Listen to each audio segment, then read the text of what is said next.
Hiya, how's it going? I'm the Cunning Man, thanks for joining me. So, you joined me today in the workshop and we are going to attempt to repair the Harley Davidson again.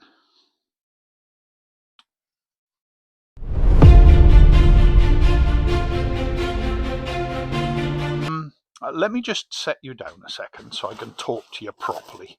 Just a sec. So,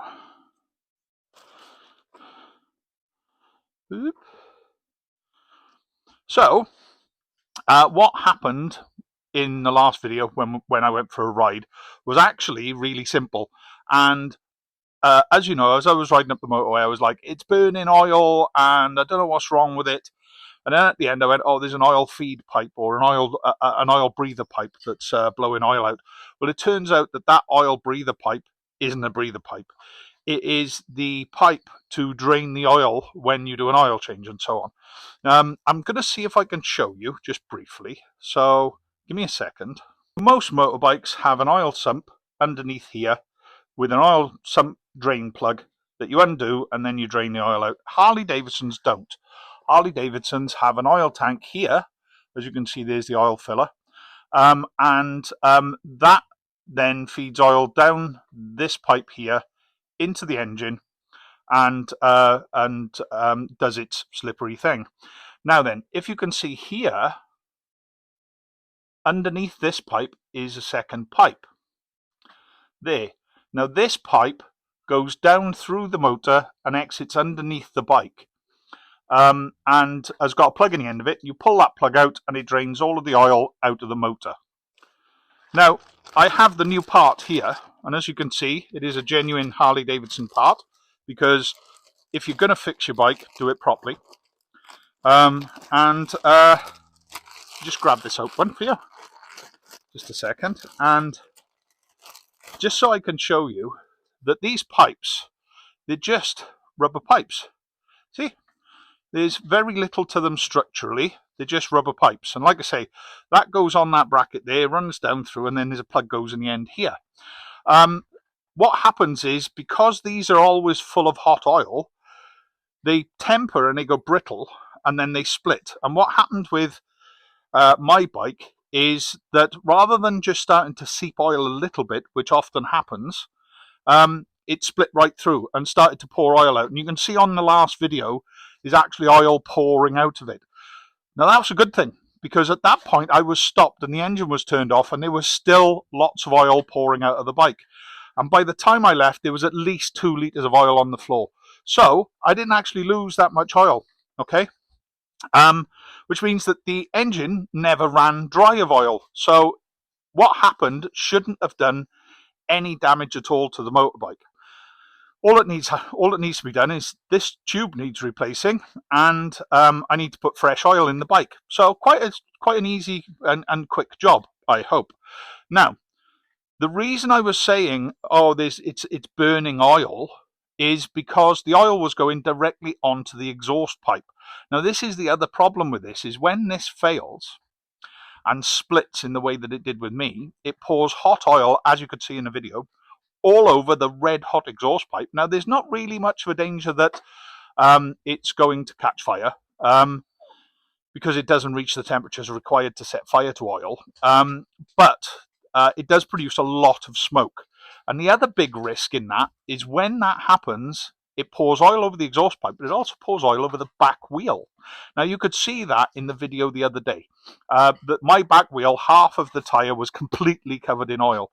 Now, what I didn't capture, before I pulled into the lay-by, or the hard shoulder, sorry, and started to film to say that the bike had blown up, I was riding along and the back end of the bike just sort of got a little bit squirrely. And I thought, oh, that's weird. Maybe I've got a flat tyre. And when I looked in the mirror, I could see plumes of smoke.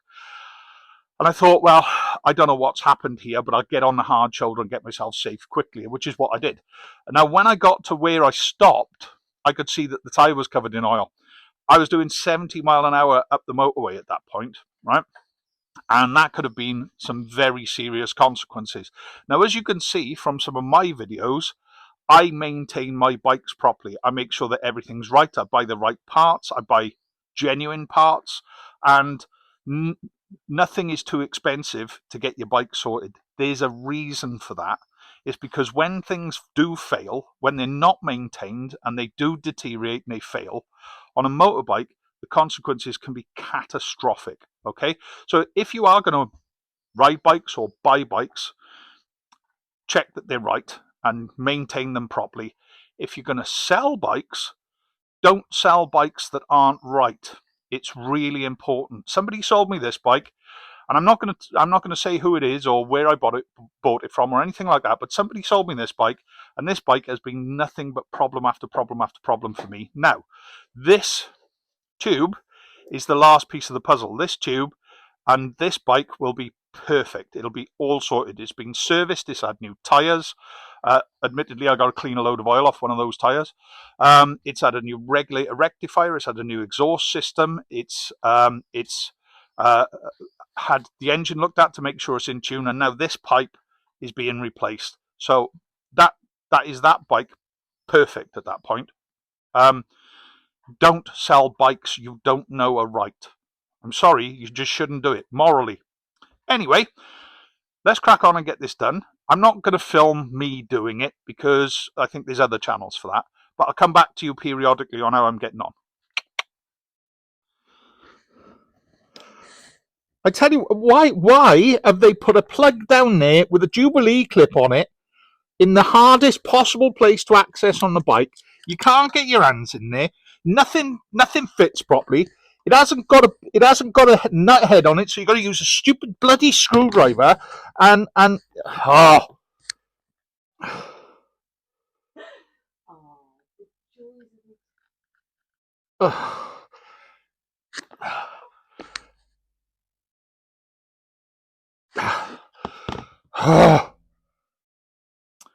So that's that bit complete. Right, so everything's buttoned up.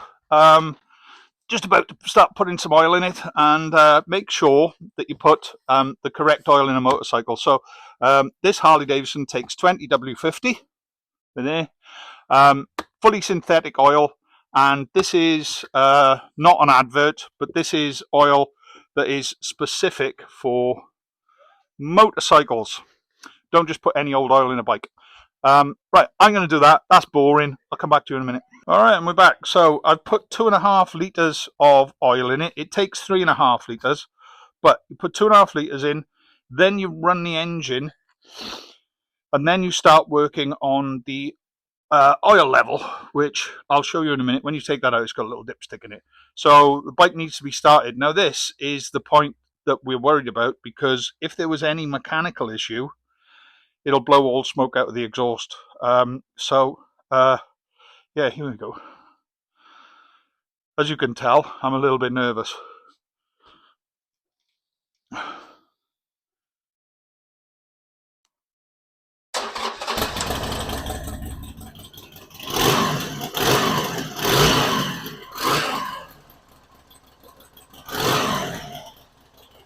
Right, that's not blowing smoke out of the exhaust.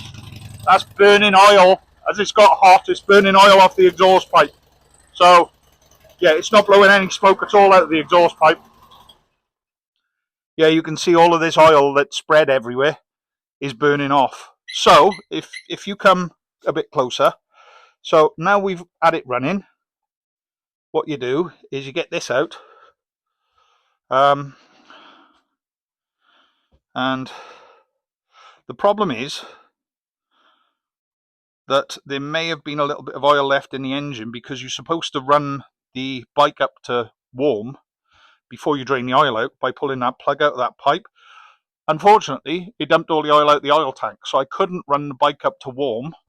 So there may have been a little bit of oil left residually in the engine, which it's not going to hurt. It's not going to matter that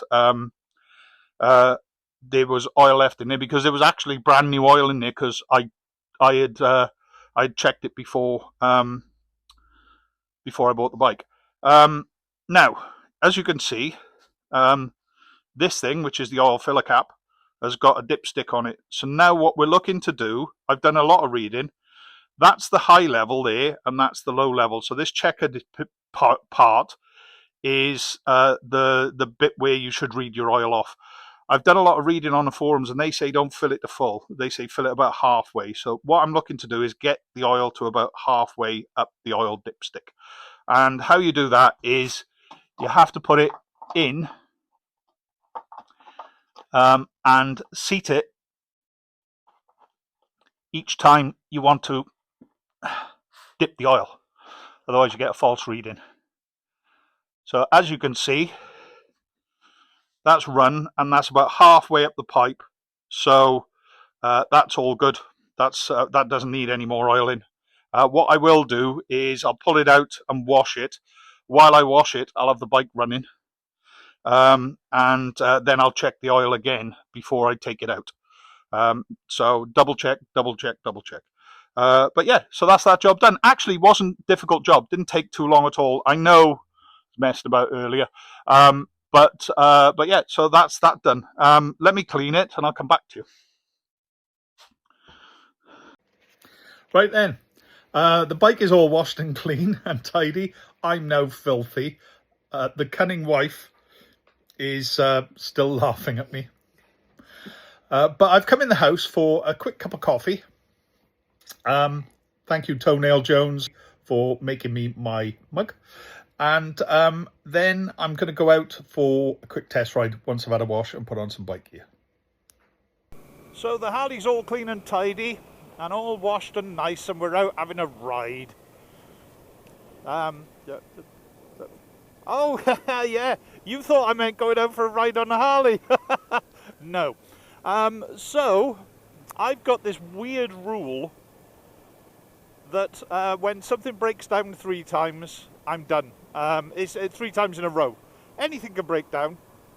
Anything can have little issues and problems, and we all understand that. But if something consistently breaks down, I will fix it, and I'll repair it, and I'll get it back to full condition.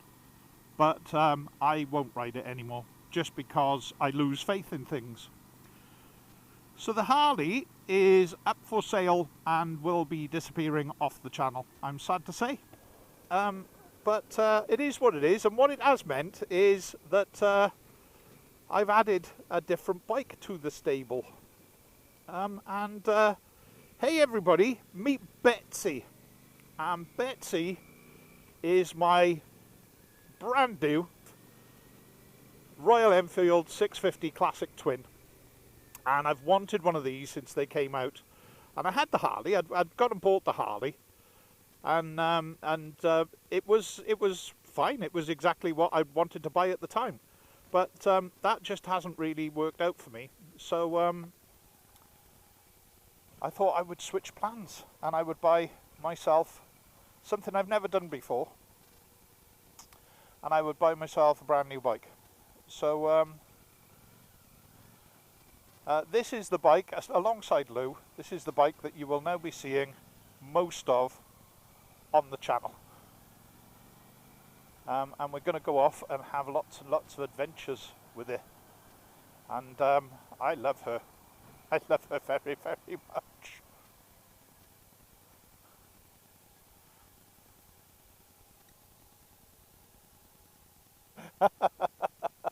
Already getting a thumbs up and stuff. Some bloke just pulled up beside me, and he was I don't know if the camera picked it up, he was giving me big thumbs ups in his Tesla, which is nice. They said this would happen in the sales blurb as well. They said that when you have one of these, everybody takes notice. So that's nice. So yeah, there we are. It's actually a couple of days after I repaired the Harley now. I just wanted to say I have taken it out for a road test. I'm not a complete idiot.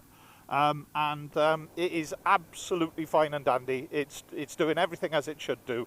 It's back to tip-top condition now because I've replaced all the parts and I've done all the bits that I needed to do.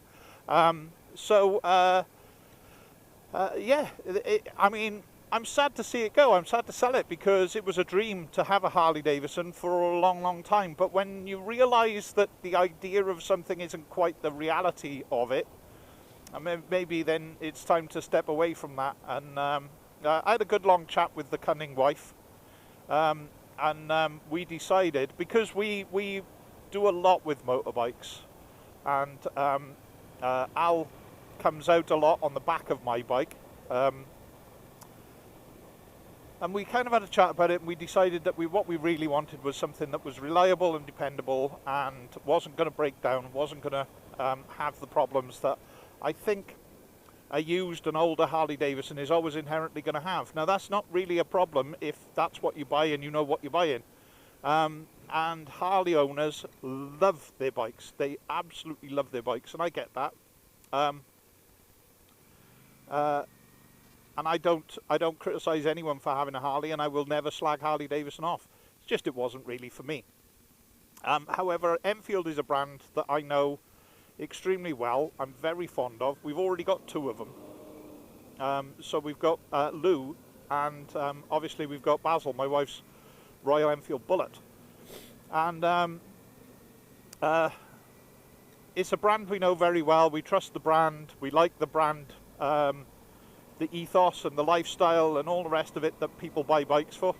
So I think the Cunning Man is an Enfield man through and through, because I've only ridden this so far 10 miles or so, and I already love it. It's beautiful, it's so comfortable, it's responsive, it's nice. It's the 650 twin that they are famous for, that has proved to be one of the most reliable motors on the planet, which was important. And this is the brand new one. When I get a chance, I will get off and I'll show you it in a little bit more detail. But I need to find somewhere, obviously, that's not a dual carriageway at rush hour to show it to you. So I'm going to enjoy my ride for a bit and my spin, and I'll come back to you when I find somewhere quiet.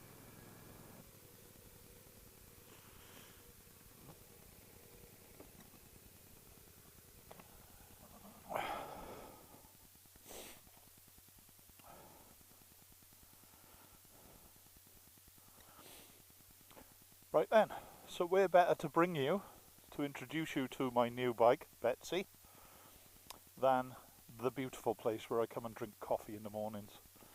And it's a little bit later, it's about 10:30, so it's a bit busier up here. But yeah, this is my favourite spot. So this is my Royal Enfield 650 Classic Twin, and it's the one in teal green, and as you can see, she is absolutely beautiful. What an absolutely fantastic looking motorcycle. And 650 parallel twin. I'm not going to give you all the rest of the specs. Go and find a Royal Enfield website for that. But this bike is going to come on many, many adventures with me. I have a bit of a plan. I want to see how many miles I can put on this bike. So it'll be properly maintained, properly serviced, dealership service for the first 4, and everything else. But this is the new stuff. I'm very, very, very happy with it. So bye bye to the Harley Davidson, and no hard feelings. It is a fantastic bike. I've had a few problems with it, but it is now a fantastic bike because it's sorted. Yeah, the future is looking green. Anyway, I'm off to have some fun, and I will catch you in the next video. Thanks a lot for joining me on this journey and having a laugh and a joke along the way with me. And like and subscribe and share the video. Thanks a lot. See you again soon.